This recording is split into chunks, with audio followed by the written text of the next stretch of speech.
Welcome to R5 TV news.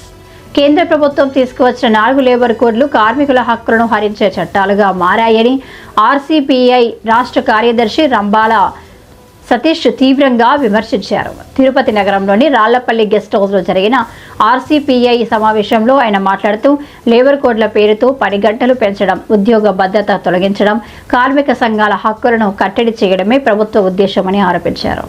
దశాబ్దాల పోరాటాలతో కార్మికులు సాధించిన హక్కులను ఒకేసారి కొట్టివేయాలనే ప్రయత్నమే ఈ 4 లేబర్ కోడ్లు అని తెలిపారు. ఈ చట్టాలు అమలైతే శ్రామిక వర్గం తీవ్ర దోపిడీకి గురవుతుందని హెచ్చరించారు. ప్రభుత్వం వెంటనే లేబర్ కోడ్లను రద్దు చేసి కార్మిక సంఘాలతో చర్చలు జరపాలని డిమాండ్ చేశారు. కార్మికుల హక్కుల కోసం ఆర్సీపీఐ పోరాటం మరింత ఉధృతం చేస్తుందని స్పష్టం చేశారు. ఈ సమావేశంలో ఆర్సీపీఐ నాయకులు, కార్యకర్తలు పాల్గొన్నారు. ఫిబ్రవరి 12వ తేదీన దేశవ్యాప్త సార్వత్రిక సమ్మె దేశవ్యాప్తంగా జరుగుతూ ఉంది. ఈ సమ్మెకు కార్మికులకు మద్దతుగా revolutionary communist party of India ఆర్సీపీఐ Andhra Pradesh committee కూడా మేము మద్దతు తెలియజేస్తూ ఉన్నాం.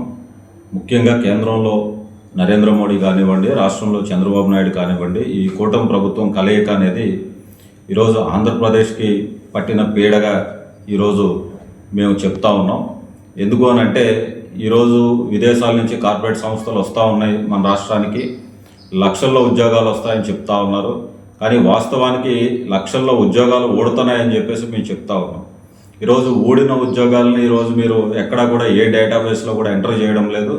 కానీ వచ్చిన ఉద్యోగాలని కలుపుకుండా పోయి లక్షల్లో ఉద్యోగాలు ఇచ్చామని చెప్పేసి ఈరోజు ప్రజలకి తప్పుదోవ పట్టించే పరిస్థితిలో ఈరోజు చంద్రబాబు నాయుడు ప్రభుత్వం ఉంది.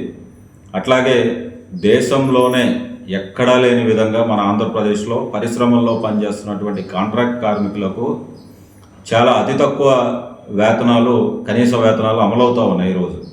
అంటే చంద్రబాబు నాయుడు ఇతర దేశాలకు వెళ్ళి, లండన్ వెళ్ళి, దావోస్ వెళ్ళి మా రాష్ట్రంలో ఉన్నటువంటి కార్మికులకు చాలా చౌకగా కార్మికులు ఉన్నారు, వాళ్ళకి వేతనాలు ఇవ్వాల్సిన అవసరం లేదు, ఈరోజు మేము 4 లేబర్ కోడ్లు అమలు చేస్తాం, 10 గంటలు కాదు 12 గంటలు కష్టపెట్టుకోండి కార్మికుల చేత, ఊడిగం చేసుకోండి అని చెప్పేసి ఈరోజు వాళ్ళని ఇక్కడికి కంపెనీలు పిలుస్తున్నట్టుగా మాకు అనిపిస్తూ ఉంది. కాబట్టి ఈ యొక్క ప్రవర్తన చంద్రబాబు నాయుడు గారు కార్మిక వ్యతిరేక విధానాలని దాన్ని తిప్పికొట్టాలని చెప్పేసి మేము భారత విప్లవ కమ్యూనిస్ట్ పార్టీ ఆర్సీపీఐగా పిలుపునిస్తూ ఉన్నాం. కాబట్టి ఫిబ్రవరి 12వ తారీఖున జరిగే ఆంధ్రప్రదేశ్లో సమ్మె కూడా విజయవంతం చేయాలని చెప్పేసి మా పార్టీ శ్రేణులకు పిలిపిస్తూ ఉన్నాం. నా పేరు రంబాల సతీష్, ఆంధ్రప్రదేశ్ రాష్ట్ర కార్యదర్శి. ఈ కార్యక్రమం ఎక్కడ జరుగుతుంది? ఈ కార్యక్రమం మాకున్నటువంటి జిల్లాల్లో అన్ని జిల్లా కలెక్టర్ కార్యాలయాల వద్ద కూడా నిరసన తెలియజేయాలని చెప్పేసి మేము పిలుపునిస్తూ ఉన్నాం. అంటే నిరసన కార్యక్రమమా లేదంటే ఆత్మీయ సభనా? నిరసన కార్యక్రమం ఫిబ్రవరి 12 కార్మికులకు మద్దతుగా 4 లేబర్ కోడ్లు రద్దు చేయాలని చెప్పేసి కార్మిక డిమాండ్లకు మద్దతుగా మేము నిరసన తెలియజేయాలనుకుంటున్నాం. దీనివల్ల మీరేం మెసేజ్ ఇవ్వాలనుకుంటున్నారు సార్?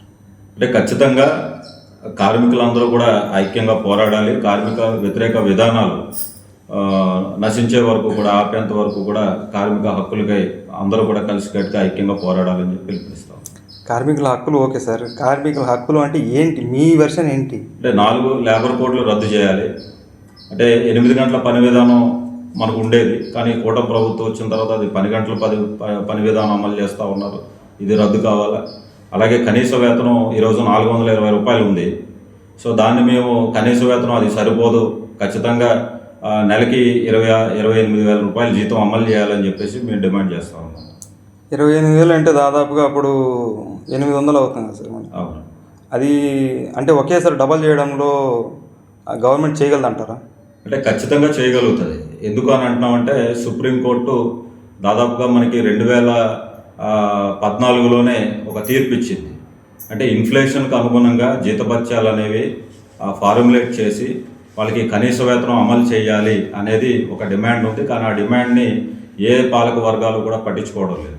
అంటే కనీసంగా ఈరోజు ఒక కుటుంబం బతకాలి అని అంటే వాళ్ళు కట్టుకునే స్కూల్ ఫీజులు కానివ్వండి, మందుల ఖర్చులు కానివ్వండి, బుక్స్ ఫీజు కానివ్వండి, పెరుగుతున్న ధరలకు అనుగుణంగా ఈరోజు ఇన్ఫ్లేషన్ చాలా పెరిగిపోయింది.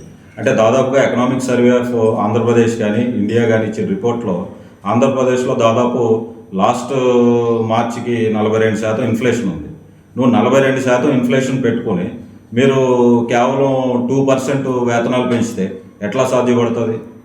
సాధ్యపడదు కదా. అంటే 2% పెంచారని మీరే అంటున్నారు కదా. అదే మరి ఇప్పుడు వాళ్ళ ఎడ్యుకేషన్ బట్టి వాళ్ళ సంపాదన అనేది కూడా ఉంటుంది కదా. వాళ్ళకి సంపాదించి ఆ కనీస వేతనం అనేది కూడా ఇవ్వచ్చు కదా. ఎట్లా అంటే ఇప్పుడు మామూలుగా 10th క్లాస్ చదువుకున్నారు, అవును వాళ్ళు మామూలుగా లేబర్ వర్క్ చేస్తూ ఉన్నారు. అవును ఆ లేబర్ వర్క్ చేసే వాళ్ళకి వేలు ఇవ్వాలంటే ఎవరు ఇవ్వలేరు కదా. అవును అంటే అవతల పని చేయించుకునే వాళ్ళు కూడా అదే మరి ఉంటారు కదా. అవును. దాన్ని ఎలా మీరు ప్రమోట్ చేయాలనుకుంటున్నారు? అంటే ఇప్పుడు సాధారణంగా ప్రభుత్వం ఉదాహరణకి ఒక పరిశ్రమ ఉంది, ఒక పరిశ్రమను పెడుతున్నారు అనుకుందాం మనం. ఆ పరిశ్రమ పెట్టేటప్పుడు వాళ్ళకి 12 రకాల ఇన్సెంటివ్స్ ఇస్తారు. అంటే క్యాపిటల్లో దాదాపు వీళ్ళు రాయితీలు ఇచ్చేదేంటి, మేము ఎకరానికి 99 పైసలకి ఇస్తామంటారు. మళ్ళీ ఆ పెట్టుబడిదారుడు ఏం చేస్తాడంటే ఆ ఎకరాన్ని 99 పైసలకి వాడు తీసుకుని దాదాపు కొన్ని 100 ఎకరాల్లో మళ్ళీ ఆ ఎకరాలని బ్యాంకులో తనఖా పెట్టి మళ్ళీ పెట్టుబడి తెచ్చి ఈరోజు వ్యాపారం చేస్తూ ఉంటాడు. అంటే ఇన్ని రకాల లబ్ధులు పెట్టుబడిదారుడికి వస్తున్నప్పుడు ఈరోజు వాళ్ళకి ఇచ్చేటువంటి జీతం మట్టికి ఆ దిశగా ఉండడం లేదు. సో కాబట్టి ఆ దిశగా అంటే ఉదాహరణకి ప్రభుత్వ టీచర్లకి జీతాలేమో 1,50,000 ఉంటాయి. అదే ప్రైవేటు కళాశాలలో టీచర్స్కి 10,000 20,000 ఇస్తారు.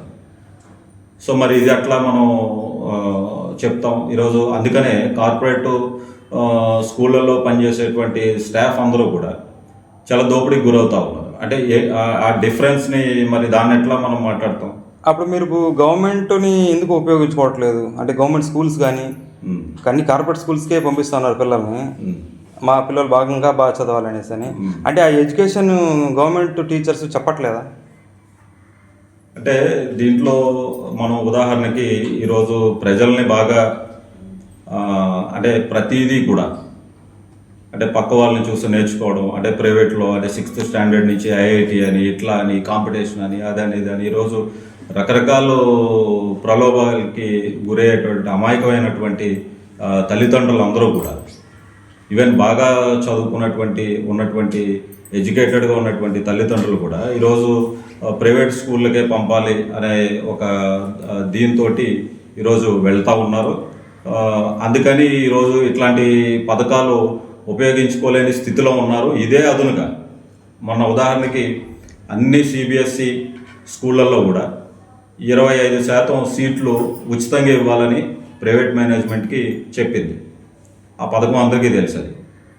సో ఆ పథకాన్ని 25% ఉచితంగా CBSEలో 1 నుంచి 10వ తరగతి వరకు ఇవ్వాలని ఒక జీవో ఇస్తే ఆ 1వ తరగతి నుంచి 10వ తరగతి వరకు సీట్లు ప్రైవేట్ మేనేజ్మెంట్ మేము ఇవ్వని హైకోర్టుకి వెళ్ళింది మొన్న ఇటీవల. వాళ్ళు హైకోర్టు స్టే కూడా తెచ్చుకున్నారు కదా సార్? తెచ్చుకున్నప్పటికీ ప్రభుత్వం ఏం చెప్తుందంటే మేము జీవో ఇచ్చాం కాబట్టి జీవో అమలు చేయాలని చెప్తుంది. మరి అమలు చేయని వాళ్ళ మీద యాక్షన్ తీసుకోవచ్చు కదా. యాక్షన్ తీసుకోమంటే ఎక్కడ DE గారు మేము 2-3 సార్లు ధర్నా కూడా చేసాం. ఏ DE గారు ఎవరు స్పందించలేదు. కలెక్టర్ గారు సిఫార్సు చేసి కలెక్టర్ గారు స్వయంగా కాకినాడ జిల్లా కలెక్టర్ గారు సిఫార్సు చేసి విలేకరుల పిల్లలకి 25% మీరు కల్పించాలని ఆయన పంపిస్తే దాన్ని కూడా లెక్క చేయలే. అంటే ఈరోజు ప్రైవేటు యాజమాన్యం వైఖరి అంటే ప్రైవేటు దోపిడీ ఎట్లా ఉందంటే ఆ ప్రైవేట్ దోపిడీని మీరు ఆ స్కూల్స్ని ఏవైతే అమలు చేయలేదో ఆ స్కూల్స్ని మీరు సీజ్ చేయండి అని చెప్పేసి మీరు ఒక రిప్రజెంట్ అయ్యి ఇవ్వచ్చు కదా. అంటే మేము ఇవ్వచ్చండి, అధికారం మాకు లేదు కదా.